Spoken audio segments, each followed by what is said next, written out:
Hello, everyone, and welcome to today's edition of Weekend Waypoints, a production of SEC Extra and D1Baseball.com. I am, as always, your host, Joe Healy, and after a weekend of dirty, filthy, pre-recorded shows, we are back with a live show on this Friday, February 27th, 2026, or as I accidentally typed into the description for this, 2028.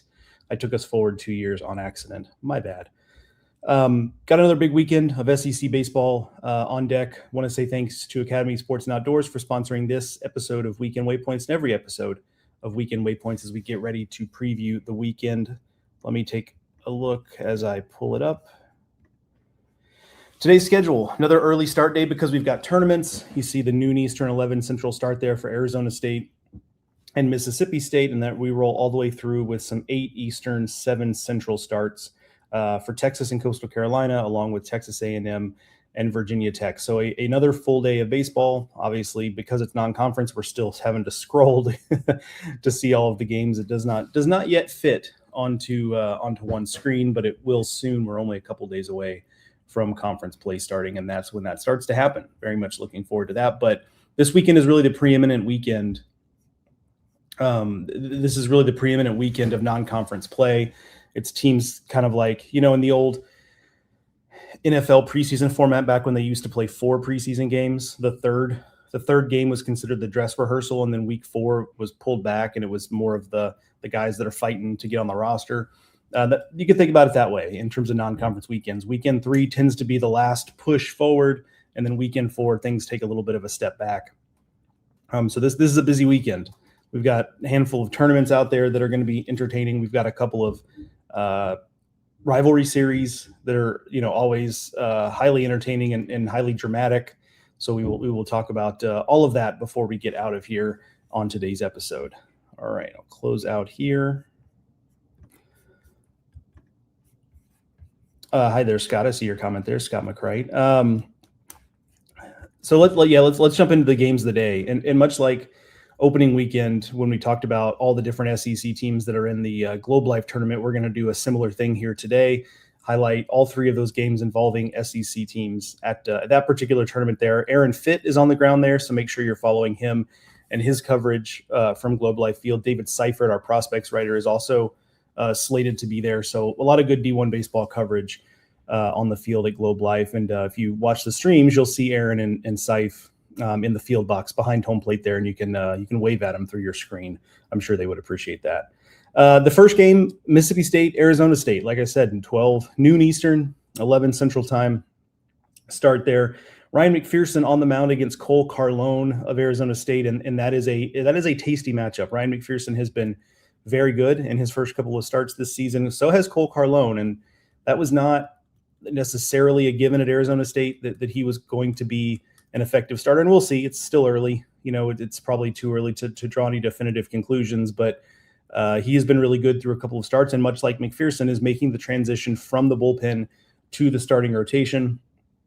And so far, so good. Fastball up to 98 miles an hour, so he's going to be bringing it in this game today.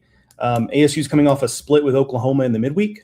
I was impressed with the way they played in that. Obviously, we know how Oklahoma's been playing. So the fact that Arizona State was able to go in there to Norman and get a split and nearly win the second game, they nearly got the midweek sweep, if you will. But you'll certainly take a split on the road against a team as good as Oklahoma. So they're coming off that, and their offense has really been rolling this season. As a team, they're batting .347. And it's not just a couple of guys that are really skewing that average up. They've gotten a lot of stuff from a lot of production from a lot of different guys. So it's more of a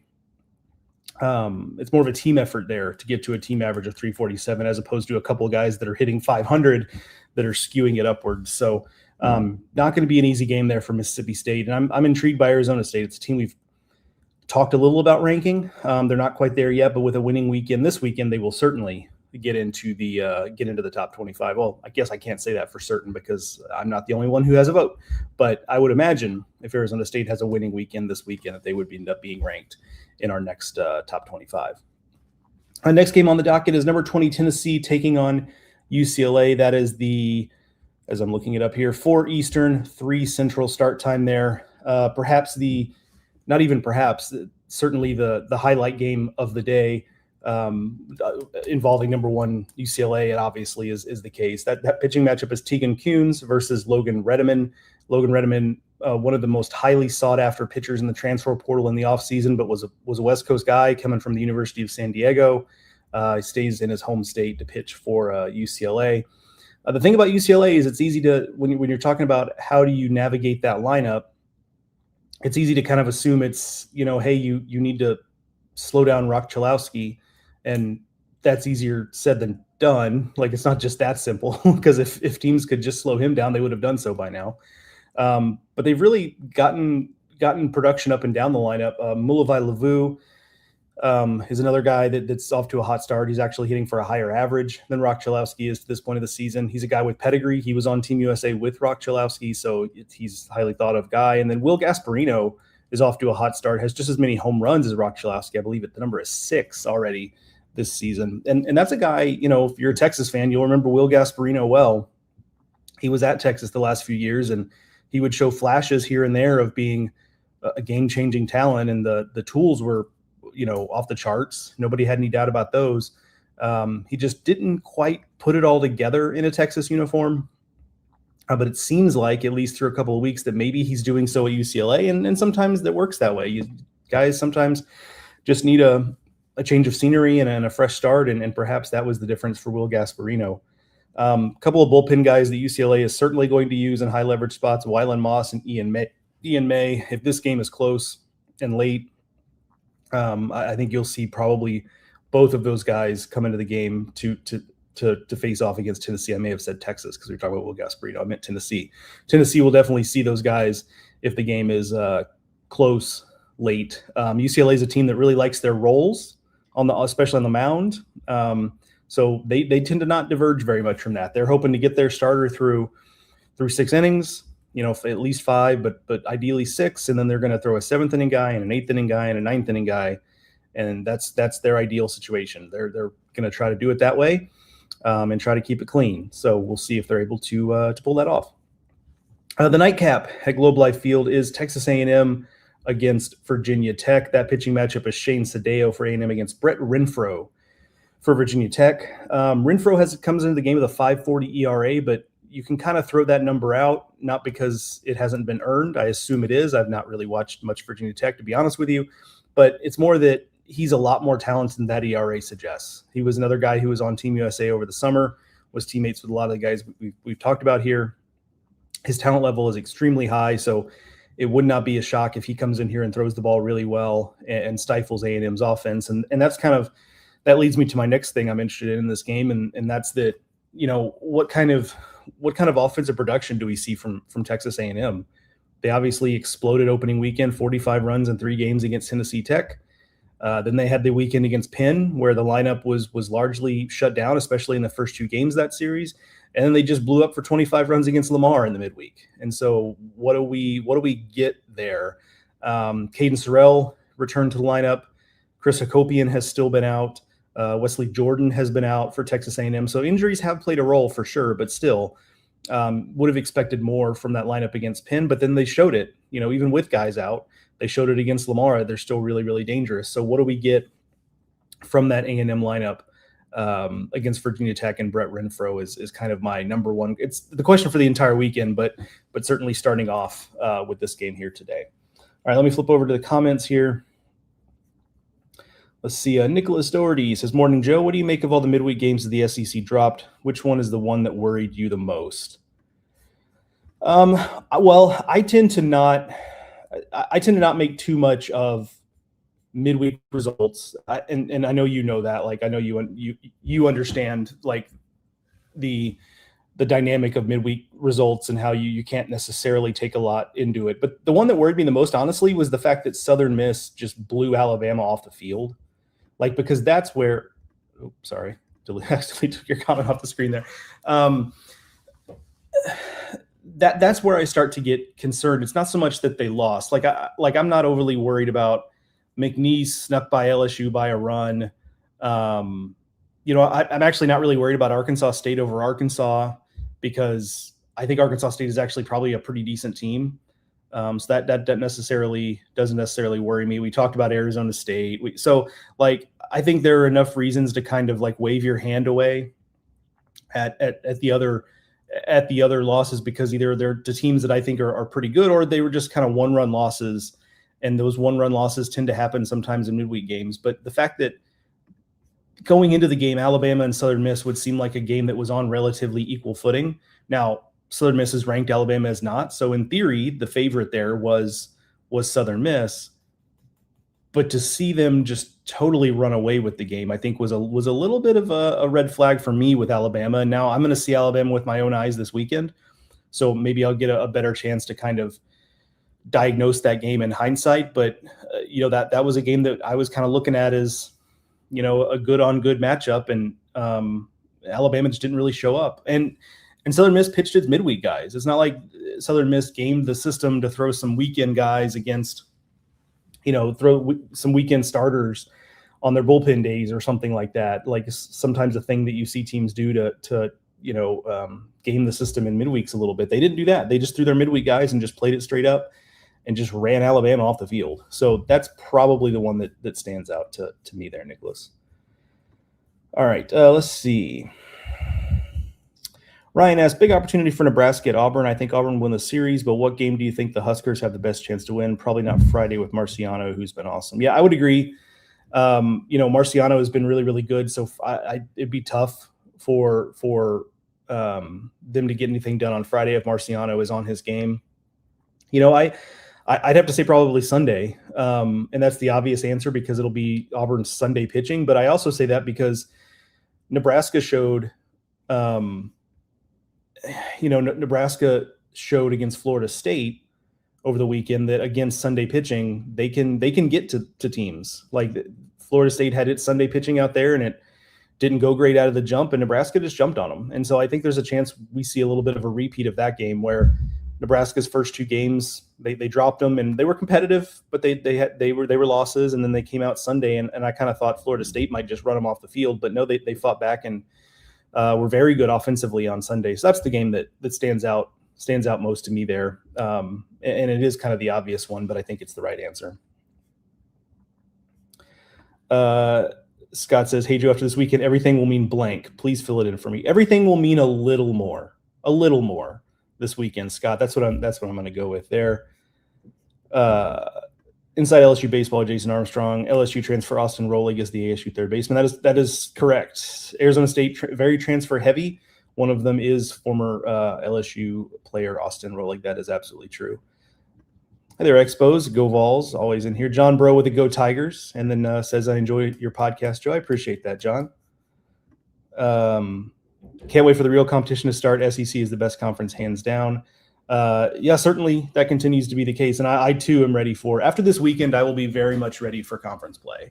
The non-conference stuff is nice because I like to see how SEC teams stack up against other conferences and other good teams from other conferences. And I think we get a good chance, especially at these tournaments, to see that. But after this weekend, I will be ready for conference play to start. And okay, we've gotten a good taste of this. Let's actually get going here and let's see best on best in the conference.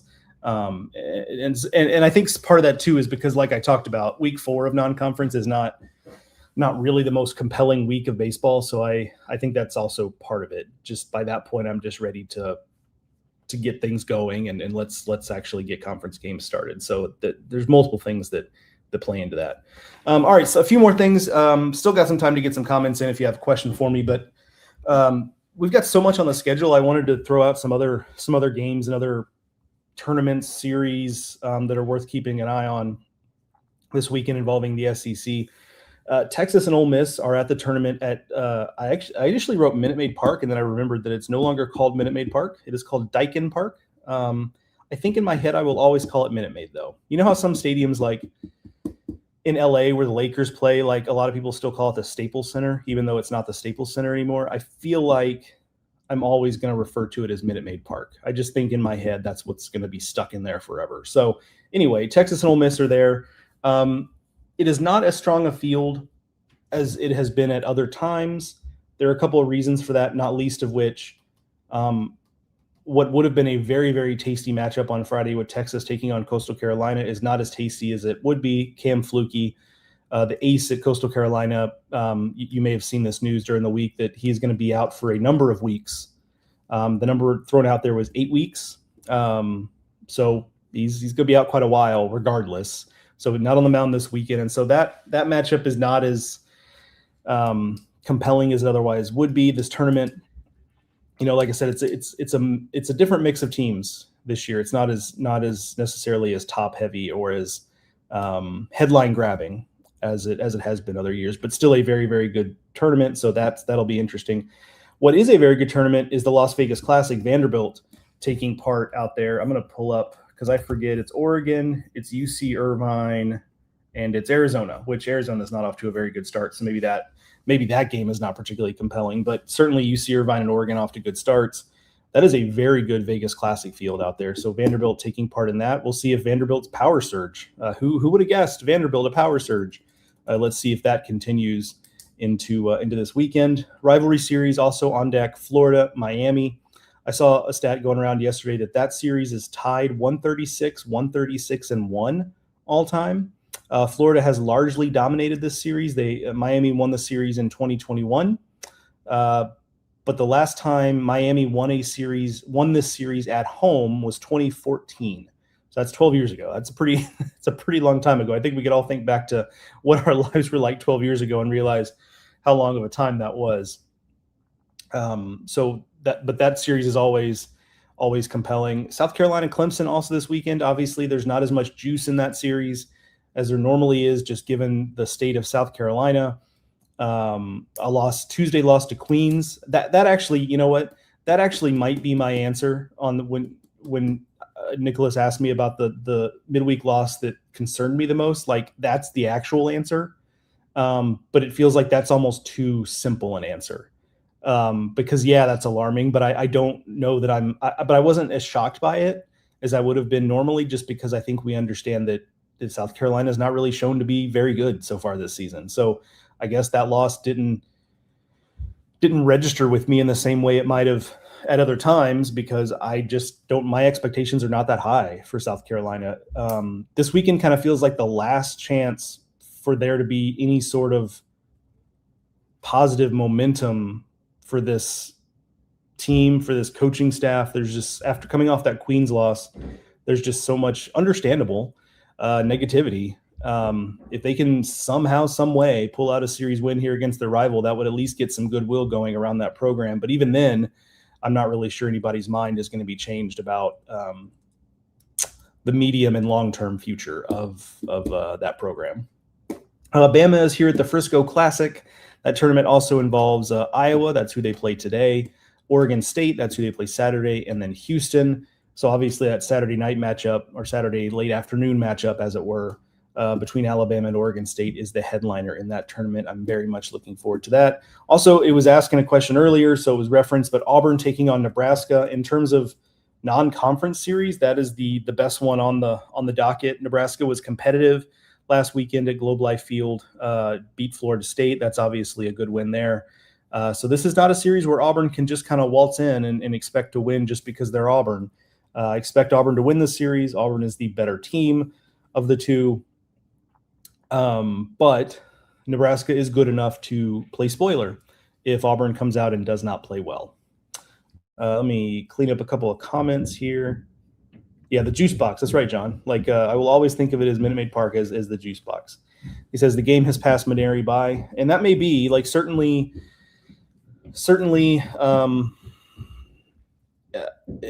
I can see why you say that, right? Like, it certainly looks like that.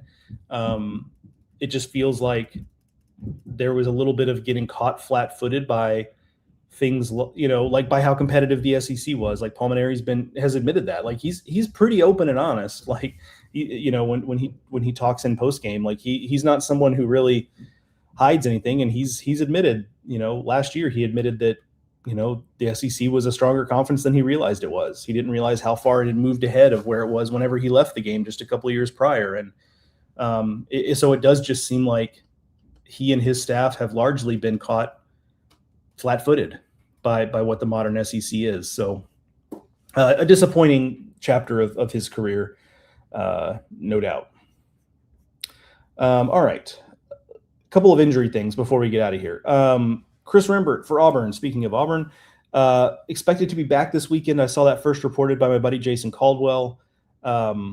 I'm sure it's been reported elsewhere. So that is a huge deal for Auburn. Auburn's lineup got going a little bit last weekend, so they were already in a better place than they were before. Now with Rembert back, they are in an even better place than they were before. That is huge news. Chris Akopian still day-to-day with the back injury. For anybody who's ever suffered from a back injury or just general back pain, I think you can understand how difficult it is to gauge how close or how far away you are from being ready to go play a baseball game. Some days you wake up and it's a little better. Some days you wake up, it's a little worse. Back injuries can be tricky. So still day-to-day on that front. Tyler Bell, Derek Terry of Batcat Central, a very good Kentucky baseball newsletter that he puts out.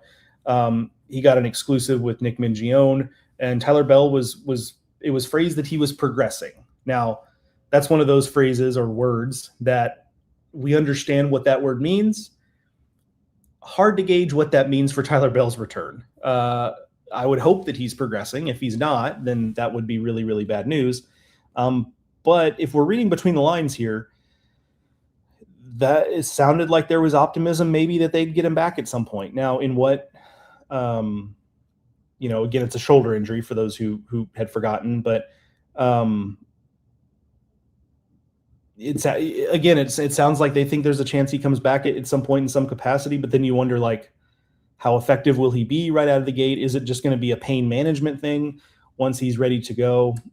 What can we expect from him after that point? So getting him back that would be great for Kentucky, but even then you'd have the questions of how effective is he going to be given that he's nursing a shoulder injury. Only time will tell there, and we'll see ultimately if progressing turns into being able to get on the field. So, all right, folks, that is going to do. I see you there, Jeremy, with your Roll Tide. Can always count on you to get into the comments there.